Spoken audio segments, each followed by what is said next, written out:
Hey everybody, nice to meet you all, and welcome to the pilot episode of my new project, the Positive Male Role Model Podcast. I'm your host, Austin, and thanks for joining me here today. I should probably introduce myself, so what if I just did that? I'm Austin. I used to be a member of corporate America. I left a well-paying job, and for a while I wanted to find another.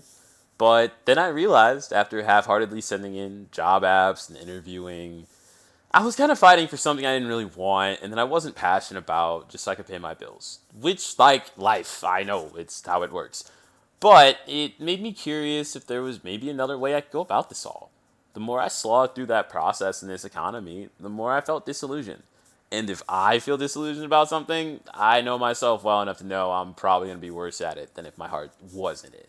So I started to feel disconnected, with chasing societal and familial expectations of professional success. They didn't really align with what made me happy or what made me excited to get out of bed in the morning. I knew what I wanted to do, which was make this podcast with a mission in mind. But I was terrified of taking a tremendous risk, following what I knew made me passionate, but would be a plunge into the unknown, instead of doing something safer, but definitively more soulless. What I'd always wanted to do was find a way to make a safe space and support community for men who were disillusioned with this idea of toxic masculinity and alpha male ideology that's just so rampant nowadays. A place for those who want to reject these ideas, this McDonald's for the mind, from people who sell simple explanations to complex problems. There's just got to be more than one way to be a man. I wanted to make a space for the men who have feelings that they don't know how to process because they were never taught or equipped with the skills to do so, and they had no positive male role models growing up to take an active role in their growth. I wanted to make a peer support group so dudes could see there were more ways to find happiness than chasing women and having the highest paying jobs or driving a Lambo or a Bugatti.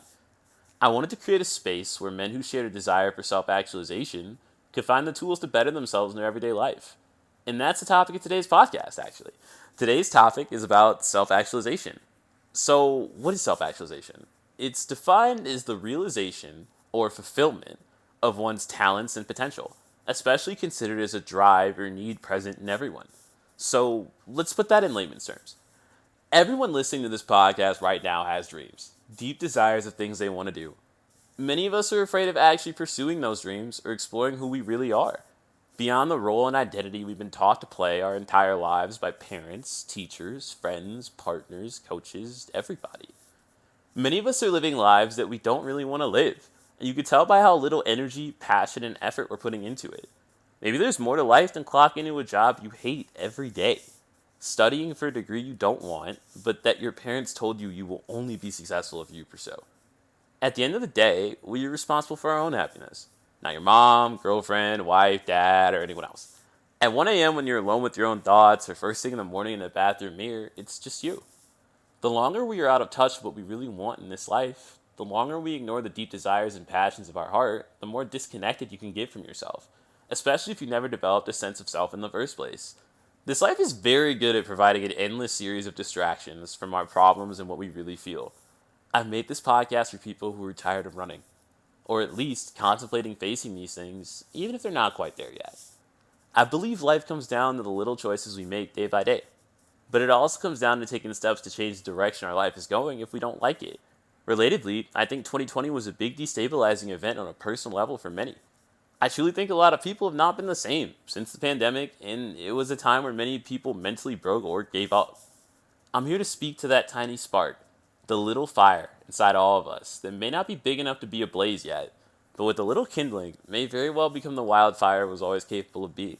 So beyond just being passionate about this, what made me want to make this podcast? Well, so I lost my dad when I was 12 years old, and I had to learn how to grow up at a young age, to learn how to be a man without having the person who was supposed to teach me. That process was extremely difficult, and I spent many years of my childhood and young adulthood chasing any form of positive male role model. I listened to the alpha male advocates, I gaslit myself into believing that they were right about the way the world works, and I found myself deeply, deeply miserable when I followed what they said to a T and still felt empty inside, and I hurt people I loved in the process and projected harmful beliefs on the normal everyday people. I'm making this podcast because that was hard, and I want to make it easier for people, especially for men who similarly had a void of positive male figure in their life. And I'm also making this podcast because corporate America can handle losing one more dude who helps rich people make more money. In exchange for me getting to use my talents to actually help people, even if it's a little uncomfortable in the early days. So, what makes this podcast a little special? Well, my undergrad degree was in neuroscience, so I've spent a lot of time studying the brain and how we think. I've been in therapy for about 3 to 4 years, so I've learned a lot of tips and tricks and tools I'd like to share. I'm not holding myself out as an expert and academic. I'm more of an intellectual entrepreneur. I want to offer new perspectives, ways to see the world, to think, and if you like them, feel free to adopt them. So let's talk more in depth about self-actualization and my relationship with the concept. When I lost my dad, I just didn't feel strong enough. He looked out for me all the time and made many of my major life decisions for me. I was instilled shortly after he died with a drive to be stronger, strong enough to handle the cards life dealt me. It has always been one of my largest priorities and enjoyments, to work on myself and to push myself further and further as a person. Throughout my life, I made sacrifices to be able to honor that value. My undergrad degree was in neuroscience because I originally wanted to be a doctor. But in my second to last year of college, I knew in my heart I didn't want that. That's what my dad and mom wanted for me, but I knew it wasn't me. No one else is going to have to go through the hell of med school, residency, or practicing but me. My dad was a doctor, so I'd seen the lifestyle, and I'd have given a lot of the things his money could buy back to have spent more time with him when he was alive. From a young age, I knew having large amounts of money didn't really mean much. You need enough to be comfortable, but not an endless pursuit to make other people think you got it like that. Otherwise, you'll have a ton of money, you'll be disconnected from your family, from all the time you spent working. So when I think of what I wanted in life growing up, it was kind of like that saying, don't let school get in the way of your education. I grew up thinking, don't let jobs and grades get in the way of your personal growth. So my best friends in real life back in college, no one can attest. I'd stay up the night before an exam and not study if it meant talking through my feelings and aspirations and passions with one of my homies. Sometimes you just got to get philosophical over Baja Blast and a Taco Bell drive-thru. It's the continuity of it all that has always motivated me. You're going to be you until you die, but this job you have now is just the job you have for now, and this test you're studying for is over in a couple weeks. So the prioritization and development of yourself, like investing in being a better cook or going to the gym, you're really investing in a lifelong skill. It's something that's going to return for you until the day you die. If people thought of that like they think of maximizing their money, maximizing the self by pursuing your own optimization and actualization, think of what you could do over the course of an entire lifetime. So let's dive deeper. Let's break down self-actualization. We got to start with the self. In order to self-actualize, you kind of have to have a sense of self, even if it's felt on an intuitive level. Knowledge of self is kind of like the necessary 101 course for self-actualization. But fortunately for you all, it's more like a co-requisite. The topics really engage and interplay with each other. Whenever I read self-help books when I was a teenager, and as I became a young adult, this was my biggest pet peeve. A lot of the books are telling you what to do or selling an idea to you of what to do to help yourself, but everyone's different on some level, right? Myself is not yourself, so how can you really talk about helping the self in a uniform blanket way for a mass-produced idea without leaving a room for people to explore helping themselves in a way that is more about the process of self-discovery that's personalized for the individual, instead of just telling people what worked for you specifically. So, because I had to figure out who I was by trying on a bunch of other people's ideas of who I was supposed to be, I look back and can appreciate potential overarching processes to self-discovery being more valuable to share and talk about instead of just telling people what I did. So let's talk about that sense of self and how you develop it. I mentioned at the top of this podcast episode my undergrad degree was in neuroscience. So although I'm not holding myself out as an expert, by nature of my education, I think in interesting psychology studies. So there's a psychologist from back in the day named Erik Erikson. He had this theory about development. Ways in which as a child grows up, they have a bunch of different stages in development where they develop certain skills, or develop certain parts of who they are and their identity. There's 8 stages of development in this theory, but the one I want to talk about that pertains to this topic is the 5th stage. So it's called identity versus role confusion. It tends to occur from 12 to 18, as everyone in the audience flashes back to what life was like for them, in late middle school, the end of high school. Sorry, apologize. As they seek to establish a sense of self, teens may experiment with different roles, activities, and behaviors. According to Erikson, this is important in the process of forming a strong identity and developing a sense of direction in life. Identity involves the experiences, relationships, beliefs, values, and memories that make up a person's subjective sense of self. This helps create a continuous self-image that remains fairly constant even as new aspects of the self are developed or strengthened over time. Kids who are not allowed to explore and test out different identities may be left with what Erickson referred to as role confusion, which can result in the following: being unsure of who you are and where you fit, drifting from one job or relationship to another, feeling disappointed and confused about your place in life. So the downsides of not having developed that sense of self and gaining a sense of identity can be difficulties with commitment. A stable personal identity allows individuals to have better relationships with others. Worse mental health and well-being. Research has linked a strong sense of identity to better emotional and psychological well-being in adolescence. Weak sense of self. Role confusion has been found to lead to a weak sense of who you are, how you perceive yourself, and a lack of confidence. A lack of self-identity can make it difficult for people to have confidence in themselves and their abilities.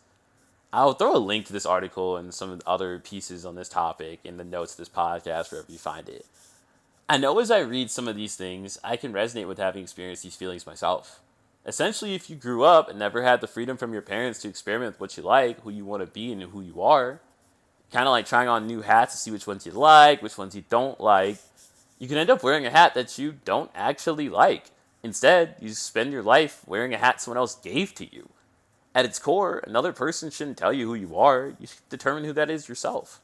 So let's talk about that process of figuring that out. This has been something I've been exploring the past year and a half for myself. So my personal thought about our sense of self, and I said this to an old friend many years ago, imagine who you are, your identity. It's like a tower of individual Lego blocks, stacked on top of each other to create a grander structure.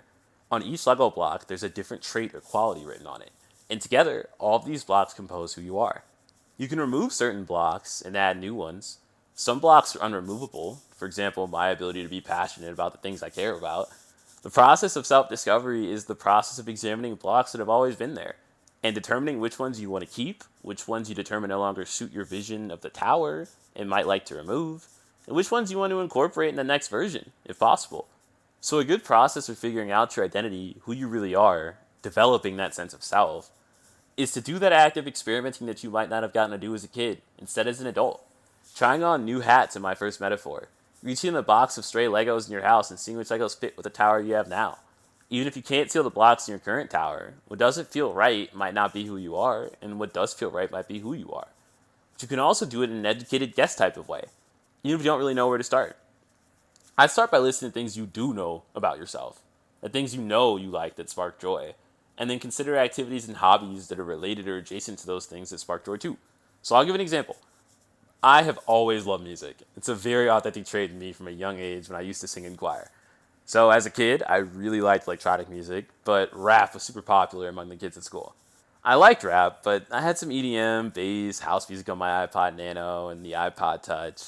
Back in the day, I didn't really talk about that with my friends because everyone only really wanted to talk about rap.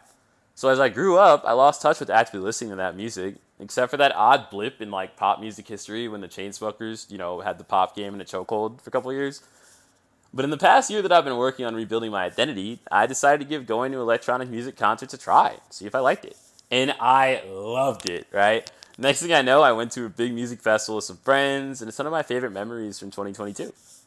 I discovered I love live music and the atmosphere and social environment around EDM shows and concerts and festivals. In this past year, I made it a New Year's resolution to go to as many as I could. And it's had a crazy effect on my happiness and mental health. Even going completely alone with nobody I got along with me at the time. I remember when I was younger, I got a guitar for Christmas one year. Just to see if I liked it. Watched a lot of YouTube videos, tried to teach myself how to play. And all of this grew from starting with something that has always been in my life, loving music, and thinking of hobbies that are related to that. Things that sparked joy when I just tried them one time, and engaging in a bit of trial and error and seeing how I felt about the ones I pushed myself to try. I don't think you need a gap year, a lot of free time necessarily to do this. I think you can start small. It could be one new thing a month you try out, at least once or twice. And what's most important isn't necessarily finding everything you like immediately. So don't get discouraged if the first couple of things you try don't resonate with you. Figuring out who you are and what you authentically like to do reminds me a lot of playing Battleship when you were a kid back in the day and Aftercare for those of you whose parents left us there. What's up? Even if you guess C4 and you don't get a hit, there's a value gained even if you didn't hit a ship, because now you have the data that you didn't have before that C4 doesn't have what you're looking for. You're still learning something. The absence of a positive, weeding out possibilities, cycling through permutations. I think it's part of the joy of anti-perfectionism. When we stop holding ourselves to the expectation of getting it right the first time, you can really start to explore wherever and however you want. So, I'm considering making another topic in a future podcast episode on happiness, but for now, I'll share a bit of my view of it. I don't think a continuous effervescent, woo, this is the best day of my life type of like happiness is permanently and like lastingly achievable on like a, month to month, year to year basis. But I do think that contentment, being appreciative, grateful, present with the life you have and that you're in, is entirely possible. And even when unsettled, it's possible to regain on a lasting basis. Not lasting in the sense of permanent, but lasting in the sense of will remain this way until your life course is significantly altered. So, what does happiness or contentment look like long term? Do people often look for that? We know many people happen upon something that they then say, good enough for me, about. To me, it's important that that's a choice, as opposed to a futile surrender to wherever you found yourself in life at a moment of time. Finding something that makes you not hate waking up in the morning. But I think a lot of people get hit by life, tragedies, suffering, setbacks, and never make it to their mountain peak. Or they never have the chance in their lives to pick a mountain to climb in the first place. So I'm curious, have you made it to the top of your mountain, achieved that big goal? And if you did, is the view from the top of that mountain what you thought it would be? So if you never made the climb to the top, I want to help you get there. But if you made it there and the success felt hollow, I want to help you pick another mountain from our view at this peak to climb, because I can relate to that too. As an aside, I'm not saying climbing mountains is the only thing to do in life. Focusing on a goal and achieving it in this metaphor is something a lot of us are socialized to do. But there's also space for hobbies, coasting, friends. But I do acknowledge, however, that for many people, they identify with the conflict between what they are doing and what they want to be doing, aligning their interests and desires with their current life path. I think a lot of people who followed a life path set out for them as a kid can identify with this. I also think people who didn't have a choice because their family needed them to play a specific role for financial survival can identify with this as well. But I also think some people tried to do this, and it didn't turn out how they liked, and they've been in a bit of an aimless and disconnected rut ever since. I can say that I was one of those people a couple years ago. Kind of had that like Fat Thor and Avengers Endgame vibe, if you catch my drift. Sorry, I watched the movie recently. No one's telling you that you have to change everything right now, as of this very moment. But perhaps over time, we could end up there at a local mountaintop near you. Does that mountaintop have a Denny's? I hope the mountaintop has a Denny's. I love Denny's. It's a great restaurant. Sponsor me, Denny's. Anyway, so what if I told you, for those of you in a rut, you're not the worst thing that's ever happened to you? What if you were more than that? What if you become something else in the aftermath of that? Something on a longer time scale, greater than you could have ever imagined. I'm going to make a podcast episode about that in the future, but you probably have things out there that you like that you don't even know you like yet. Hobbies you never explored, hyperfixations you haven't even begun to fixate on, like an Easter egg hunt of your favorite little things. So yeah, that's what I want to talk about today. Thanks for joining me on this pilot episode. This has been your pilot speaking. Please be careful opening the overhead bins, as ideas may have shifted over the course of the flight. But let's talk a little bit about what's next. This is going to be fun. I have a lot of little surprises and ideas coming up in future episodes. Don't want to spoil anything yet, but people who know me know I have an executive producer approach to creativity. Kind of like a Mike Dean, Travis Scott type of making a layered and interconnected like composition. Stuff's going to build off of other stuff. Like a canvas, I'm going to slowly fill it over time. I want to do a new one of these every week, and I want to make a community, kind of like a big online informal peer support group. We got to fight that loneliness epidemic somehow, right? But for now, we'll just start with some podcast episodes. We'll work our way up to a whole PimRim cinematic universe. Get it? PimRim, positive male role models. Anybody? Crickets? Bueller? Oh, you got it, but it was just lame. I know I'm technically talking to myself, but I can feel your collective comedic disappointment through the space-time continuum, and it's nourishing me, trust me. But yeah, so I'm looking forward to what's coming up next. I'll see you guys next week. Thanks for listening.